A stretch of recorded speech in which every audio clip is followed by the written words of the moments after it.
Hola amigos, bienvenidos a Coincidir. Soy Manuel Rubio desde el CIDIR Oaxaca y nos encanta que nos acompañen nuevamente en esta serie de programas donde entrevistamos pues a la gente que hace ciencia en el CIDIR Oaxaca. Hoy está conmigo un gran amigo. Fíjense que yo llegué al CIDIR hace más o menos 30 años, a los pocos días también se incorporó al CIDIR y la verdad hemos compartido tanto proyectos, ideas, coincidimos en muchas cosas, aunque también nos hemos echado nuestros rounds por diferencias de ideas, pero afortunadamente hemos superado eso y somos muy buenos amigos. Hay algo que sí nos afecta muchísimo y es que en cuanto nos encontramos es cuando menos unos 20 minutos de plática, ya sea por teléfono, ¿no?, o en el pasillo donde nos encontramos. Nuestro invitado es ingeniero agrícola por la Universidad Nacional Autónoma de México. Hizo su maestría en el Instituto Tecnológico de Oaxaca. Su doctorado en ciencias lo realizó en la Universidad de Almería, en España. Es miembro del Sistema Nacional de Investigadores, profesor de nuestra maestría y doctorado aquí en el CIDIR Oaxaca. Él es maestro colegiado de nuestro centro. Y me encanta, les pido que recibamos a mi amigo el doctor Gavino Martínez Gutiérrez. Un gusto, Gavino, que estés aquí con nosotros. Nos encanta tenerte en estas entrevistas y la verdad el poder conocer el lado personal, el lado humano de las personas es para nosotros muy importante, porque estas charlas llegan a un público joven que seguramente está en una etapa de buscar alguna alternativa de estudios, y que podamos charlar sobre estos temas de la persona, pues para nosotros es muy, muy importante. Fíjate que yo quería que nos platicaras un poco lo que haces, pero me puse a revisar tus últimos artículos y salen palabras como entomopatógenos, soluciones nutritivas, fructanos y cosas por el estilo. Así que en poquitas palabras, tradúcenos todo eso y dinos a qué te dedicas. Gracias, maestro Manuel Rubio, por la invitación, y realmente pues sí compartimos muchas ideas. A lo que me dedico es a investigar y a dar clases a nivel posgrado. Mi línea de investigación es la agricultura protegida y sustentable, principalmente trabajando con especies nativas de interés económico. Okay. Cuando te refieres a agricultura protegida, ¿qué deberíamos de entender, pues? La agricultura protegida, como todas las disciplinas científicas, es amplio. Sin embargo, podemos entender que es todo aquel objeto, material que cubren o modifican el entorno de una especie vegetal, en su ambiente natural. Desde un simple trapo que le pongamos a alguna especie vegetal, ya sea para que no se ensucie o para que las heladas no sean tan fuertes, o para que le dé un poquito más de sombra, porque a lo mejor no tenemos mucha agua para esa planta o ese vegetal. De ahí ya nace la agricultura protegida. Entonces todo esto de el uso de mallas sombras, esta protección del suelo con algunos materiales plásticos, ya se puede considerar agricultura protegida. Todo eso. Los invernaderos mismos. Realmente, y ahí vienen ya aspectos más económicamente fuertes, que son los invernaderos.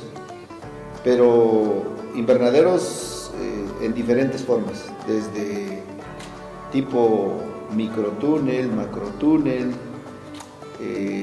bioespacios, casa sombra, En algunos países a los bioespacios le llaman umbráculos, aquí le llamamos bioespacio, hasta los invernaderos altamente tecnificados, con incorporación de CO2, modificación total del ambiente, pero bueno, eso ya son invernaderos altamente tecnificados como los holandeses o los israelitas.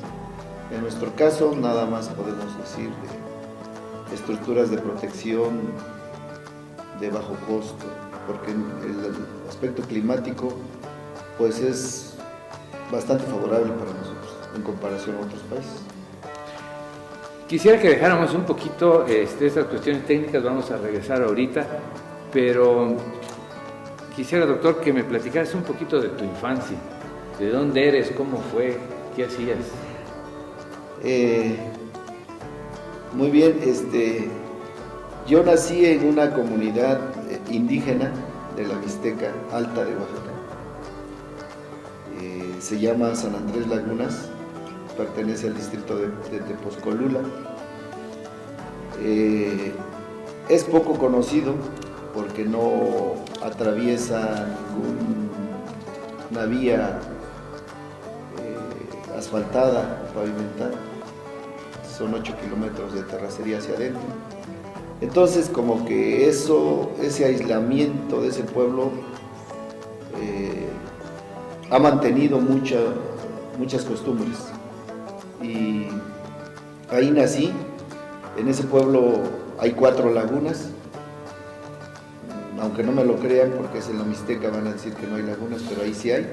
Por eso se llama San Andrés Lagunas, en donde arribaban hace 40 años, yo creo 45, una gran cantidad de patos que venían inclusive desde Canadá, porque esto lo digo porque algunas personas mayores que yo en ese tiempo pues atrapaban algunos patos y traían unos escudos, anillos, exactamente anillos, y traían la hoja de maple.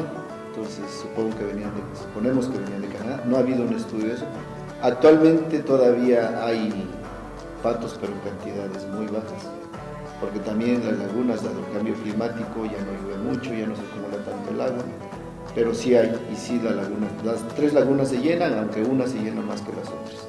¿Hasta qué edad estuviste ahí? Hasta los 12 años. Okay. Hasta los 12 años, y mi infancia fue muy bonita, realmente yo podría decir que maravillosa. En contacto con la naturaleza,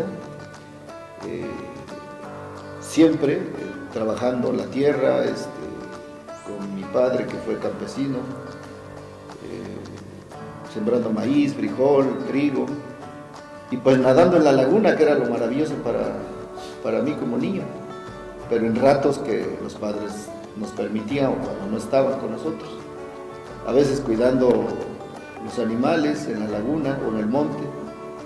Y realmente una infancia muy bonita, interactuando con las ranas, con los ajolotes, con los patos, inclusive atrapando ahí, echando a volar los patos. Era una cosa maravillosa. Entonces, una infancia muy bonita que yo tuve. A ver, pero ubícanos un poquito. Algunos no han de conocer ni tener idea de dónde está San Andrés Lagunas. ¿Cuántos habitantes tenía San Andrés Lagunas en ese tiempo? En ese tiempo, padres de familia, estimo que eran en promedio 1000. 1000. ¿Ahora cuántos hay? Ahora, padres de familia no superan los 120. Ok, ha ido disminuyendo mucho. Drásticamente.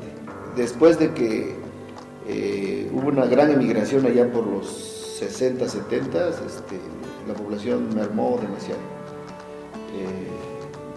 Ya no hay gente joven, hay muy poca gente joven, la mayoría son gente adulta, la mayoría es gente adulta.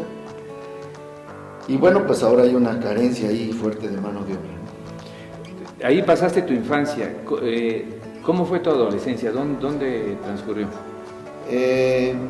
Vale la pena decirlo, yo, como todo buen mixteco, mis hermanos me apoyaron para estudiar, ellos emigraron, los mayores, yo soy el último de 8 hermanos, ellos emigraron antes que yo, se fueron a la Ciudad de México.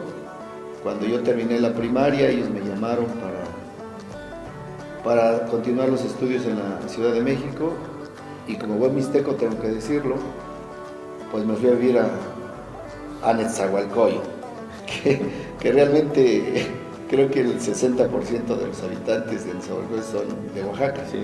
no necesariamente mixtecos, pero sí. Y ahí fue mi adolescencia en la secundaria 158, que estuvo o está, creo que está todavía en la Unidad Aragón. Y de ahí, al término de la secundaria, pues presenté mi examen de oposición a la UNAM y afortunadamente ingresé a la UNAM. Y mi adolescencia, pues también la pasé en armonía con mi familia, porque fuimos una familia muy unida. Practicábamos mucho los deportes, fútbol, básquetbol. Inclusive mis hermanos, que en paz descansen, varios de ellos, fueron atletas de alto rendimiento, compitieron en el 68. Yo no llegué a hacer eso porque yo me dediqué más al estudio, pero fue una adolescencia muy sana, muy limpia, en convivencia con mi familia. Oye, a ver, explícame una cosa. Estaba yo en Yanguitlán, en el Museo de Yanguitlán, había una exposición muy bonita y de repente en una sección veo una fotografía donde están tus hermanos. Sí. ¿Qué tienen que ver Yanguitlán? ¿Qué tienen que ver ustedes con eso? ¿De qué era esa foto? Esa foto era precisamente de los atletas que compitieron en 1968, porque mi madre fue de Yanguitlán y mi padre fue de San Andrés Lagunas. Entonces mis familiares de Yanguitlán, al igual que los míos, emigraron a la Ciudad de México, y en la Ciudad de México se organizaron, entrenaron mucho, y hubo un personaje militar, que no recuerdo su nombre, que los entrenó, les vio el potencial que tenían para ser atletas y los empezó a entrenar. Entonces, una buena cantidad de esos atletas eran de Yanguitlán, eran primos hermanos también de nosotros, la familia Gutiérrez, la familia Rodríguez, la familia Ramírez, y nosotros los Martínez de San Andrés, casi fueron los que conformaban el equipo de hockey sobre pasto que compitieron en el 68. Por eso aparece esa fotografía. Sí, y deben saber los amigos que tenían esa habilidad en buena medida a un deporte, tradición que se practica en la Mixteca, que es la batalla. La batalla. La batalla que se jugó es un juego prehispánico que todavía en mi infancia lo pude ver, no lo jugué porque ya a los de mi edad empezó el capitalismo a incorporarnos otras cosas y la batalla ya se fue relegando, pero se jugaba con las reglas muy parecidas a la del hockey sobre pasto, con elegantemente se le llama stick, pero antes pues le decíamos un palo, con una curva que ellos mismos hacían, y como pelota utilizaban una brasa proveniente de un árbol que se conoce como pípila, no conozco su nombre científico, que la brasa no se desbarata tan fácilmente y dura mucho, entonces dura mucho al golpeo. Entonces se hacían dos equipos y pues era un deporte de mucha habilidad y mucha fortaleza, porque pues si te caía la brasa en la cara, pues te quemaba. Entonces tenías que ser muy hábil para que eso no ocurriera. Era hockey, pero extremo. Al extremo, como lo hacían los mixtecos, todo al extremo. Gabino, pasaste tu adolescencia, ya estás en el Estado de México y todo eso. ¿Cómo decidiste ser agrónomo? Realmente es una pregunta interesante, porque ya en la etapa adulta creo que se la contesta a uno, o menos espero que así sea con los demás. No era mi vocación era la medicina. Ok.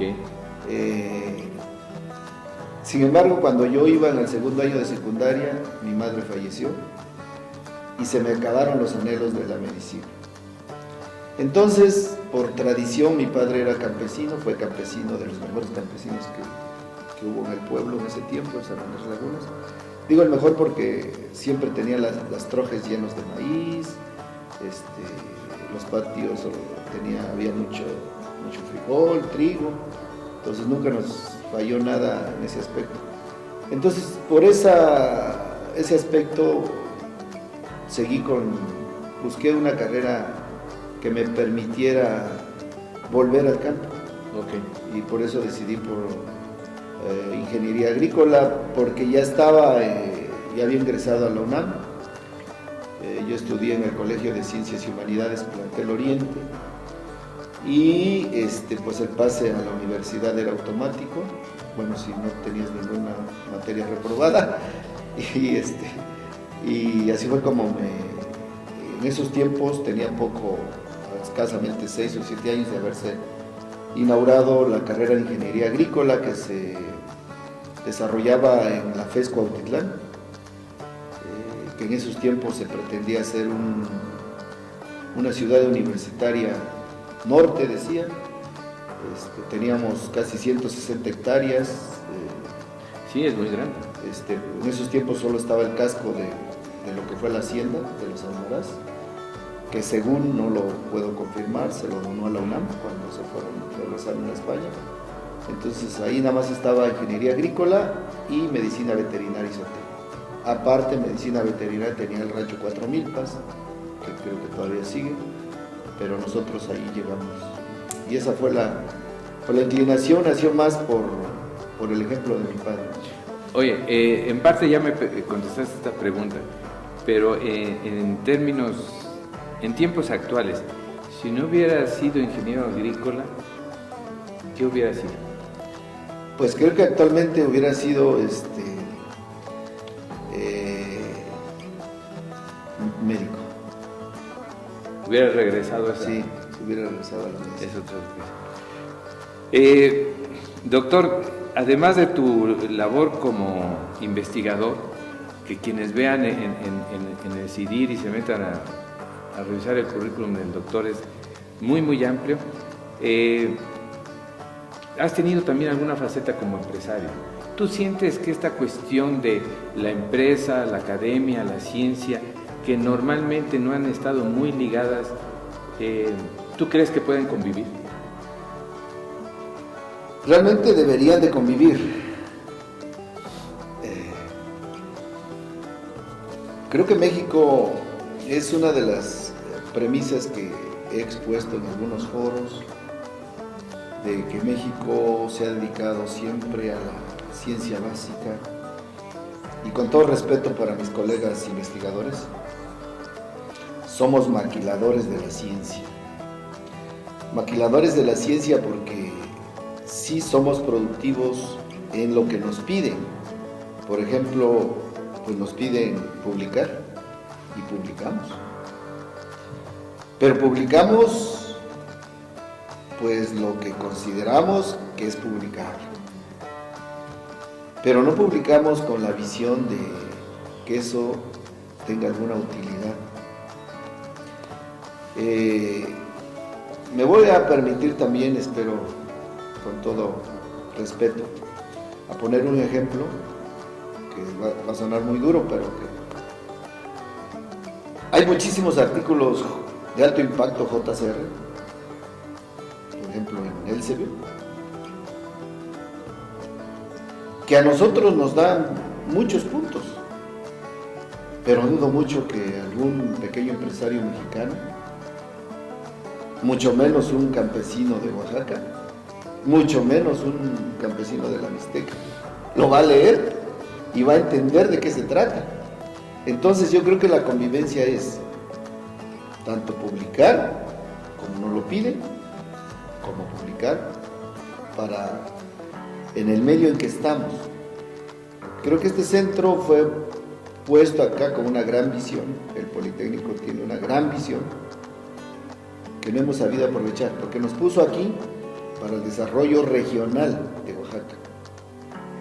Y ahora me da gusto tuve la oportunidad de leer la nueva ley de ciencia y tecnología. En algunos puntos marca que debemos hacer el desarrollo regional local, ya nos está empujando a que cambiemos todo ese paradigma y nos aboquemos más a lo local.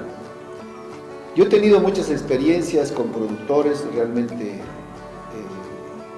no me gusta vanagloriarme, pero muchos productores de Oaxaca me conocen, me buscan para que yo les dé asesoría, basada esta asesoría en lo que yo he investigado aquí en el instituto. Y siempre le doy el crédito al instituto, eso sí queda claro. Pero yo estoy en constante comunicación con los productores de escasos y bajos recursos, porque ahí también es donde se aprende mucho. A veces una cosa es lo que detectamos en el laboratorio o lo que nos dicen los libros, pero cuando vamos a la realidad es totalmente diferente. Entonces aprendemos, nos traemos ese conocimiento empírico o esa muestra que no la habíamos visto y empezamos a abrir un nuevo mundo de conocimiento. Entonces yo creo que debemos de estar muy de la mano o de la mano con los productores, con los empresarios, y sí se puede. En mi etapa de empresario, lo tengo que decir, yo fui, y creo que he sido mal visto en los centros de investigación por combinar la ciencia y la aplicación. He sido mal visto, pero no los culpo, porque ellos o mis colegas siguen un patrón que el mismo sistema les ha pedido. Pero yo tengo fe en que si ahora con este nuevo rumbo que tiene el país nos dicen que hay que aplicar más la ciencia, yo creo que sí lo van a hacer. Yo ya lo estoy haciendo. Una muestra clara y les he mencionado aquí a las autoridades que cuando quieran vamos, precisamente el viernes voy a estar en los pueblos mancomunados de Nochistlán, donde el gobierno del estado le pidió al CIDIR transferir tecnología en propagación de agaves. Y es un tema que hemos venido manejando desde hace 10 años aproximadamente, aquí, a nivel de experimentos y de ensayos, y publicando también. Y que se dio la oportunidad para transferir eso. Y fue todo un éxito. Ahorita en esas comunidades, pues se está replicando. Perdón, no de la manera como quisiéramos que fuera a nivel de grupo, como quieren. Lo están haciendo a nivel de familia, a nivel de compadres, a nivel de gente que tiene objetivos afines, pero están replicando esa tecnología que les demostramos a través de un módulo biohidropónico. Este nada más es un ejemplo, maestro Manuel. Pero creo que también hay que entender que esos son probablemente los esquemas en los que se da el trabajo, la organización comunal, que difieren, eso lo sabes tú mejor que yo, de cómo se organiza la gente en el norte o en el centro del país. Probablemente, no probablemente, nosotros tenemos nuestras formas de organizarnos y bueno, es a lo que se apela. Quiero hacerte alguna, ya que estamos tocando el punto de las ciencias, luego regresaré con más cosas contigo, pero ¿qué imagen crees, doctor, que tiene la sociedad de la ciencia y los científicos? Pues realmente una imagen de que somos intocables, de que todo lo sabemos, de que, y también nosotros promovemos eso. Desde el momento en que el modelo, me voy a escuchar un poco sangrón, el modelo neoliberal nos ha impuesto que debemos de estar en nuestros cubículos y en nuestros laboratorios nada más, pues desde ahí estamos mal. Porque un investigador debe estar, sí, en un cubículo que le permita reflexionar y pensar, pero más tiempo en la realidad. Es difícil porque se necesita un grupo de trabajo con objetivos afines. Y los mexicanos no sabemos trabajar en grupo. Esa es la triste realidad. No respetamos ni obedecemos, más bien obedecer al que tiene un poquito más de visión. Quizá no sea el más inteligente, pero el que tiene un poquito más de visión. Como para que él nos ubique, nos lleve. en términos simples, creo que en todos lados necesitamos líderes, tanto en la ciencia, como en la economía, como en la sociedad. Esto hasta creo que las manadas de lobos tienen un líder. Y aquí, al menos en Oaxaca, en el norte tal vez lo hagan, no lo sé, o en algunas universidades que han tenido un gran impacto, pues sí, por lo menos respetan al líder y hacen equipo con el líder. Y todos ganamos, publicando todos juntos, etcétera, ¿no? Ok, pero ahora que dices, ¿qué crees que haga que nos mantengan encerrados en los cubículos? Fríamente lo voy a decir, el conformismo, y que realmente los investigadores que estamos en un estatus alto, me refiero a becas del SNI, becas del instituto, que no son malos, que el instituto ha hecho cosas muy buenas para que nosotros hagamos cosas. Eso es lo que nos ha promovido que cuidemos nada más nuestras becas. Por un lado está muy bien, pero por otro está mal. Porque yo creo que esas becas o esos estímulos deberían de dárselos a los que están verdaderamente transfiriendo el conocimiento, haciendo útil la ciencia, no inútil a la ciencia. Oye, doctor, ¿aún así crees en la ciencia? Definitivamente. Sí. Definitivamente. La ciencia es el motor de desarrollo de la economía, de la sociedad, de todo. Pero una ciencia aplicada. Creo que México debe de bajar muchísimo el ritmo en ciencia básica y meterse más a la aplicada, a la transversal, a la innovación. Ahorita no estamos haciendo grandes cosas de innovación. Entonces, sí, sigo creyendo en la ciencia, creeré siempre en la ciencia y si Dios me permite seguir trabajando en la ciencia, lo haré. Pero de una manera diferente, si Dios me lo permite. Diferente en el sentido de tener... mira, creo que estamos en confianza. Totalmente. En los centros de investigación, al menos en donde trabajo, los que tenemos vocación por la ciencia y por su utilidad, llegamos a un nivel en el cual pues ya no podemos explicar los fenómenos que ocurren en ese ensayo porque no tenemos los equipos ni las herramientas del primer mundo. Ok. Por ejemplo, la nutrición en agaves. Hacer un ensayito de aplícale urea, aplícale una micorriza, aplícale un fertilizante biológico y evalúa el crecimiento o el contenido en este caso de agaves, el contenido de grados Brix, que son los azúcares. Pues sí lo hacemos y determinamos que este tratamiento fue mejor que este otro.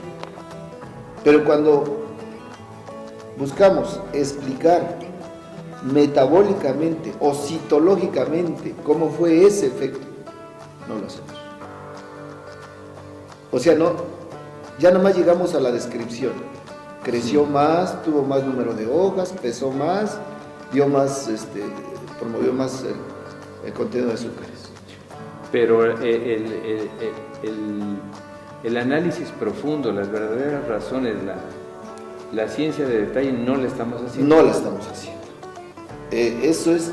Estamos experimentando, se puede decir. Estamos experimentando, estamos cascareando la ciencia. Ok. Y eso realmente es muy triste, porque al menos yo he llegado a ese nivel en que, pues, no puedo explicar qué está pasando. Sí, de una manera profunda, pues, científica. Y creo que así estamos todos. Nada más que la mayoría callamos porque pues publicamos eso Lo que hacemos no es suficiente. Para eso precisamente. Pero si queremos competir con un mundo que nos lleva a la delantera, que ya sabe a nivel molecular qué está sucediendo en esa hojita de agave. Exactamente. Interesante. Doctor, ¿cómo ves el futuro de la ciencia en México con este panorama que nos estás dando ahorita? Pues así, con toda sinceridad, si no hay una reorganización, una reorientación, pero desde el CONACYT, desde el Policentral, creo que la UNAM ya empezó, es muy triste, va a ser muy triste, porque vamos a seguir en lo mismo.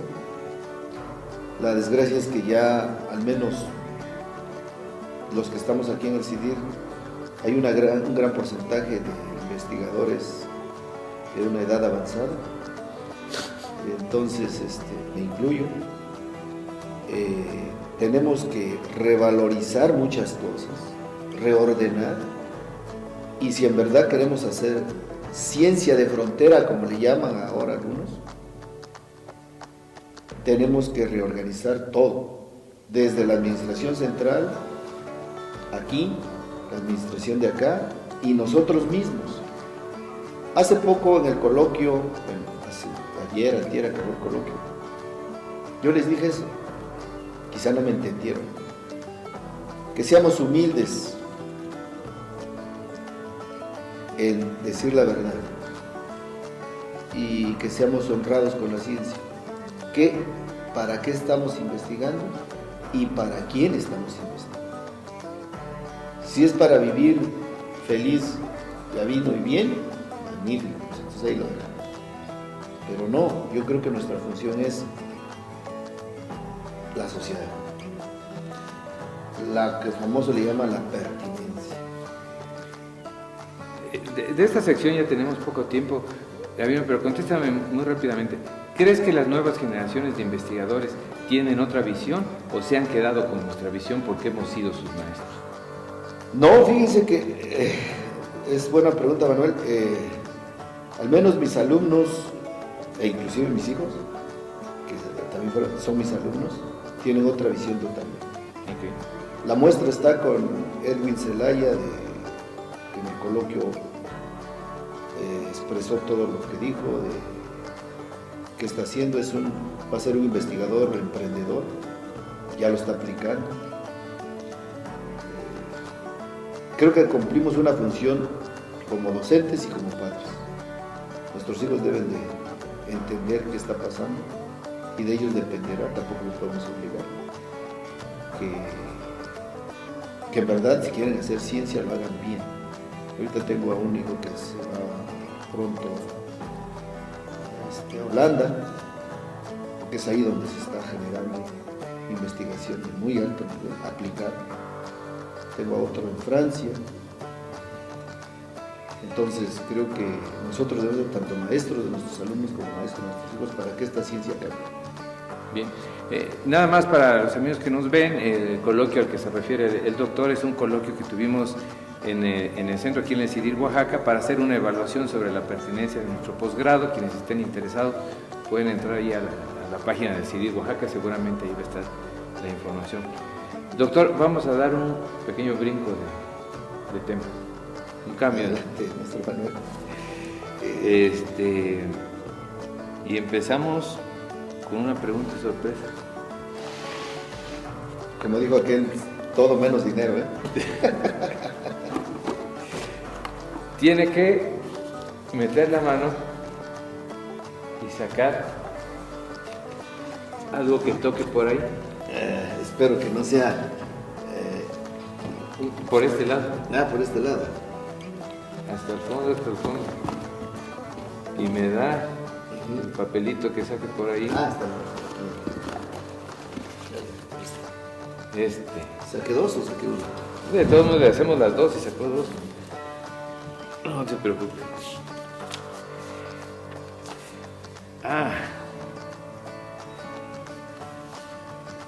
La caja de las preguntas incómodas, yo le he dicho la telaraña con las arañas, le hace una pregunta. ¿Qué es más importante? ¿Solucionar un problema técnico-científico de un proyecto o crear algo que dé un servicio a los demás? A ver, podría... Va de nuevo. ¿Qué es más importante? ¿Solucionar un problema técnico-científico de un proyecto o crear algo que dé un servicio a los demás? No, pues definitivamente lo segundo. Sí. Es un problema grave, difícil de hacer. Resolver un problema social que dé servicio a los demás es algo... Bajo tu forma de ser, eso sería prioritario. Sí, eso sería prioritario. Ok. Bien. Quisiéramos saber todos más acerca de la personalidad del doctor Gavino. Doctor, ¿qué es lo que te apasiona? Me apasiona crear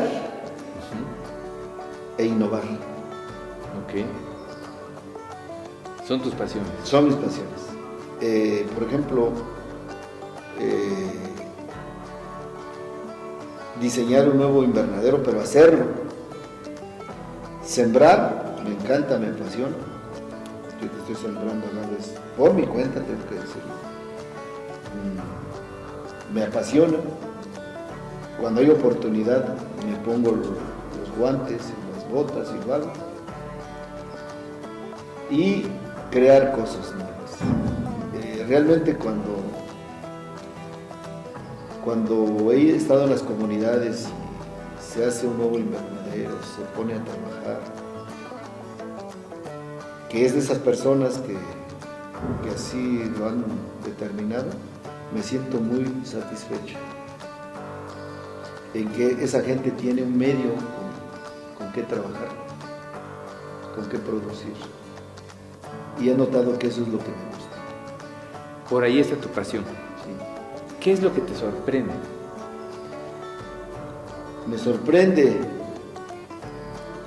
que todavía tenemos instituciones como esta que nos pagan por hacer lo que nos apasiona.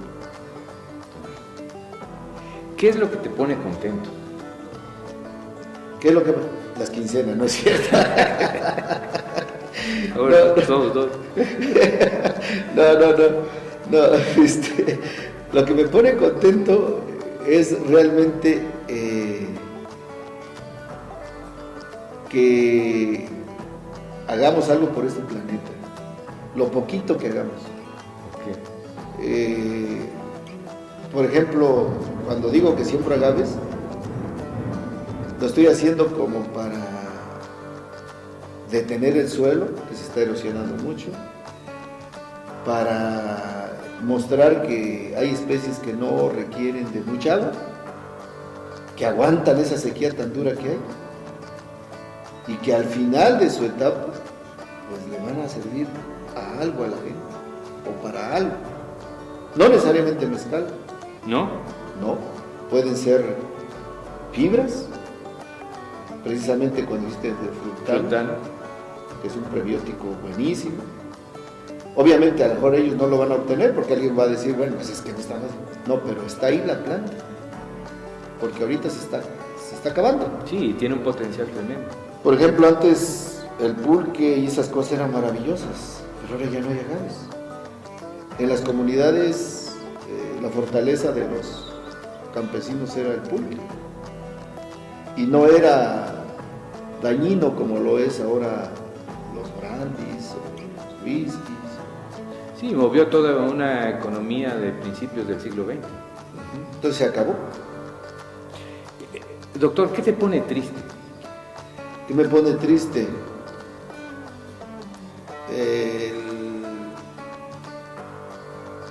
El pensar que realmente son muy pocas cosas las que me ponen triste. Okay. Muy pocas cosas. Ah, bueno, ok, pocas cosas te ponen tristes. ¿Qué cosas te enojan, por ejemplo? Me enoja la apatía de la gente. Me molesta la flojera de mis están alrededor de mí.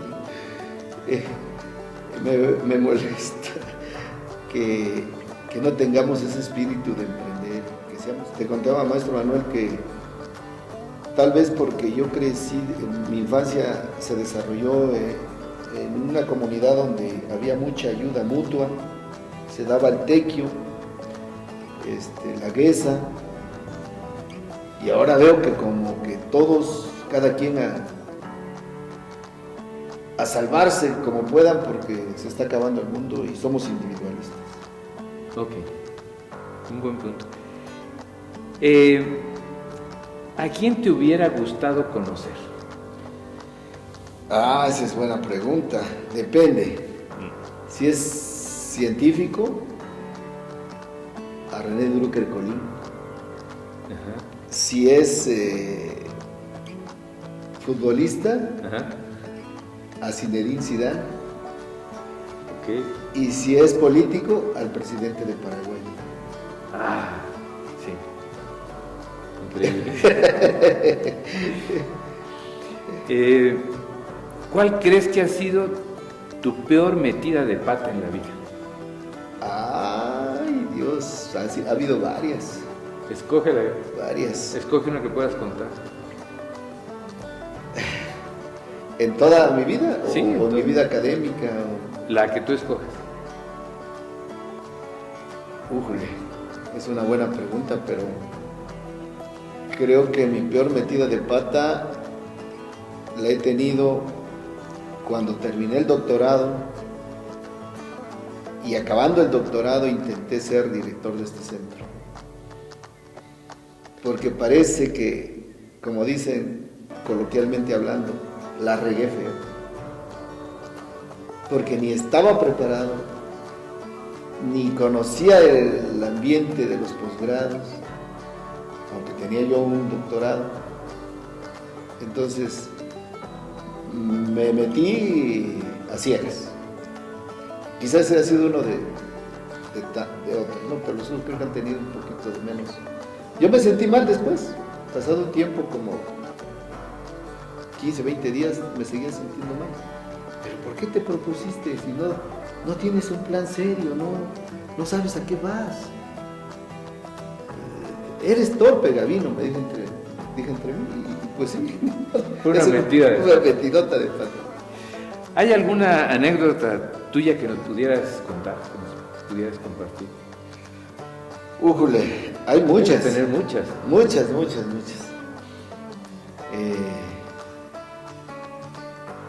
Una anécdota interesante fue que yo, sin conocer, cuando egresé de la universidad sin conocer, me fui a Chiapas a buscar trabajo. El gobierno del estado me dijo que ahí estaba el trabajo.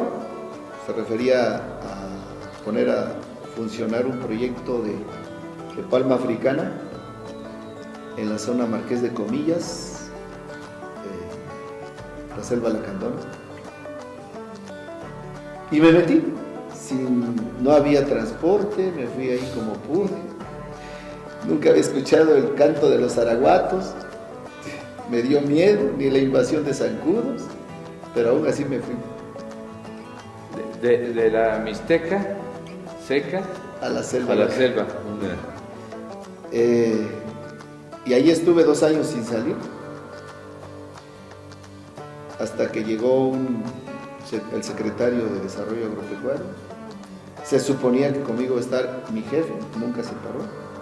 Ahí llegó el secretario del gobernador, llegaron a ver el proyecto palma africana, y yo ya tenía viveros de palma africana, los cuales ellos ni se habían enterado. Pero el secretario me dijo que lo salvara porque el gobernador quería saber qué se estaba haciendo ahí y él no sabía tampoco nada. Y bueno, pues lo salvé, y cuando ya se iban le dije que pues yo no había cobrado en 2 años. Dijo, pero entonces... Y entonces le dio instrucciones al secretario que me quería ver en Tuxtla Gutiérrez y me hizo su director de agricultura. Ah, bueno. Después de todo no salió mal. No salió mal, pero 2 años que terminé, si soy moreno, terminé morado, con paños en la cara, porque hace un calor horrible ahí. Sí. Y hay otra muy interesante cuando fui al doctorado, ¿eh? Pero no es de ese tipo, este ya es más social un poquito, porque yo me fui a España, a la Universidad de Almería, pero pues yo, como buen oaxaqueño, en mi maleta metí como 6 tlayudas.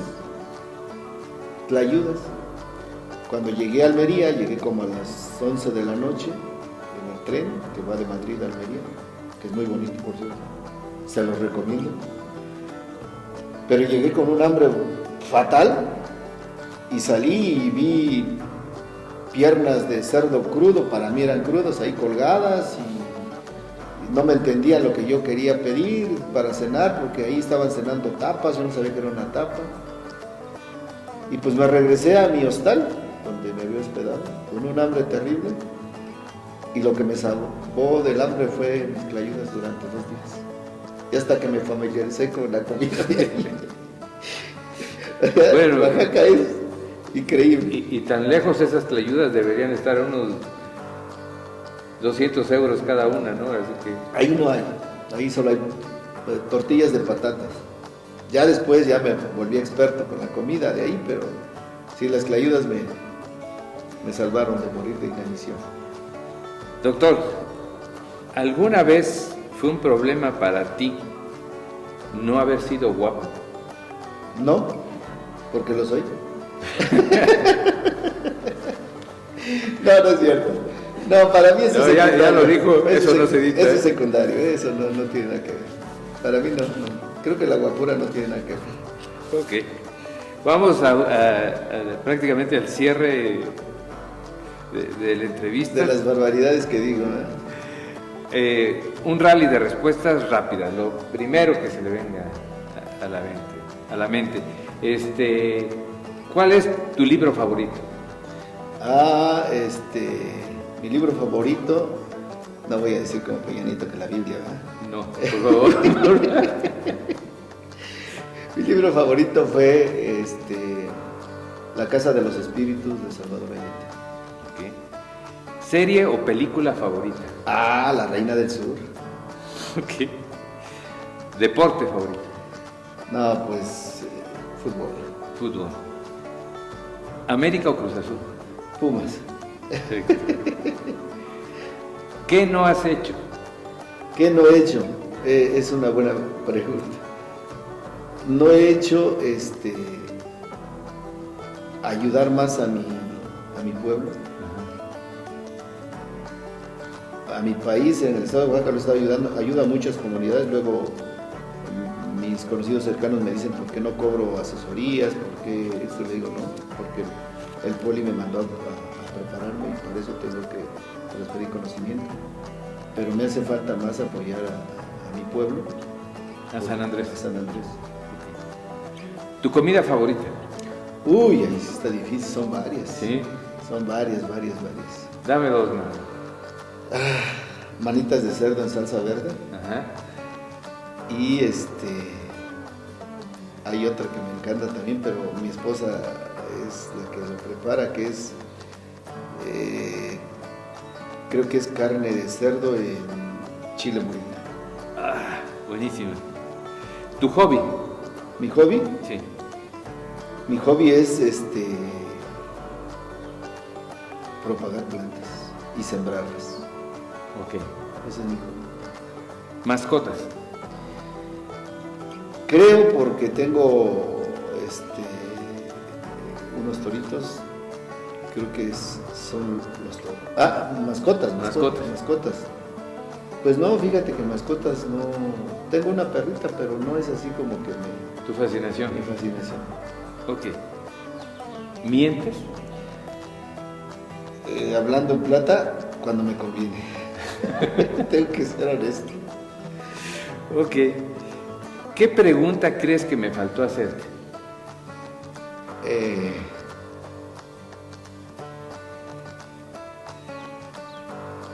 Pues tal vez ¿Qué aspiras de aquí en adelante? Ok, ya no las contestarás en la siguiente entrevista entonces. Si tuvieras que redactar tu epitafio, ¿cuál sería?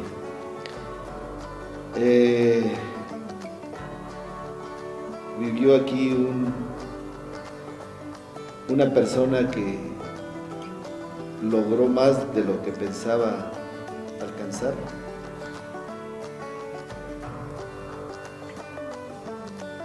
Y se va un soñador de la vida. Bien. Creo que lo tengo que escribir. Quedó grabado de todos modos. ¿Cuáles serían tus últimas palabras en esta entrevista? En esta entrevista, pues que siempre hablemos con respeto a los demás y que hablemos con sinceridad y honestidad. Bueno, yo voy a meter otra última. ¿Por qué viniste a la entrevista? ¿Por qué aceptaste? Porque pues ya nos conocemos, Manuel, no voy a tapar aquí el sol con un dedo. Son muchos años. Conozco lo que haces. Has sido fuertemente criticado. No te estoy dando coba. Yo también he sido criticado por mi tendencia un poco al aspecto empresarial, pero he combinado la investigación con el aspecto empresarial porque creo que eso es lo correcto, nada más que no nos entienden a veces. Entonces, en esa comparación también a ti te han criticado, pero no nos entienden. Y como dije hace rato, no los culpo, porque ellos a lo mejor así fueron educados desde la infancia y después reforzar esa educación en su madurez. En mi caso no, porque mi infancia pues fue muy sana, muy limpia, y ahora siento que si no aplico lo poco que sé, pues es como si no hiciera nada. Para la gente que quisiera encontrarte, ¿dónde debe de buscarte? Pues como ahora las redes sociales tienen una cobertura muy amplia, pues, ahí va otra cosa. Yo no uso las redes sociales. Es que no te busquen ahí. No. En el correo electrónico sí. Sí. Inclusive Que se va a agregar. Yo nunca niego una llamada, solamente que ahora con la delincuencia que hay muchos timos y demás. Mis alumnos me hablan, no tengo por qué negarlo, ellos a cualquier hora me hablan. ¿Y en la página del CIDIR? Y en la página del CIDIR, ahí estoy. Ahí está en la página, ahí vienen los datos. ¿Por qué no uso las redes sociales? Realmente porque vi una película que creo ya todos los y las vieron, donde nos dice cómo nos están manejando y que no lo usamos como, desde mi punto de vista muy personal, no lo usamos para lo que es, para lo que debe de ser, para comunicarnos cosas importantes. Sí son buenas las redes sociales. Yo he visto cómo hay colonias, grupos que se defienden de la delincuencia con las redes sociales, eso para mí es maravilloso. Pero la gran mayoría, en lo personal, a mí me quita mucho el tiempo y me distrae, porque en la mente parece que tenemos ahí un chip que nada más suena y volteamos a contestar. Y suena y volteamos a contestar. Cuando nuestra mente debe estar pensando en algo útil, en algo novedoso, en cómo voy a realizar el trabajo de un alumno, o qué voy a hacer con este trabajo. O como yo que soy de capacidad lenta, digo, a lo mejor los que son súper inteligentes sí atienden 4 o 5 cosas a la vez, en mi caso no, por eso es que no las uso. Está bien con una y difícilmente. Difícil. Doctor Gavino, fue un gustazo como compañero, como amigo, haberte tenido hoy aquí. Ojalá no sea la última, fue un placer. Y el doctor es maestro de nuestro centro, sus datos están en la página del centro y al final en el cierre de esta entrevista saldrán tus datos y nos das favor y ojalá no sea la última. Muchas gracias, maestro Manuel, esperemos que no sea la última y pues te agradezco por este espacio, realmente me siento cómodo y a gusto haber compartido este momento y haberte, pues creo que tú, al menos conmigo, la vibra es buena. A otras ocasiones que me presiono mucho por hablar y no me suelto tanto como... Entonces la lengua como que se me traba a veces porque, híjole, es que los seres humanos somos realmente una especie muy rara a los demás animales. Sí, bastante Sí, raro. no nos entendemos o no aceptamos algo de él, sino lo criticamos, lo machacamos hasta fastidiarlo, lo cual eso no debe ocurrir. Muchas gracias, doctor, por De haber estado nada, aquí. de nada, maestro Manuel, estamos a tus órdenes. Muy amable y muchísimas gracias. Nos vemos en el siguiente coincidir.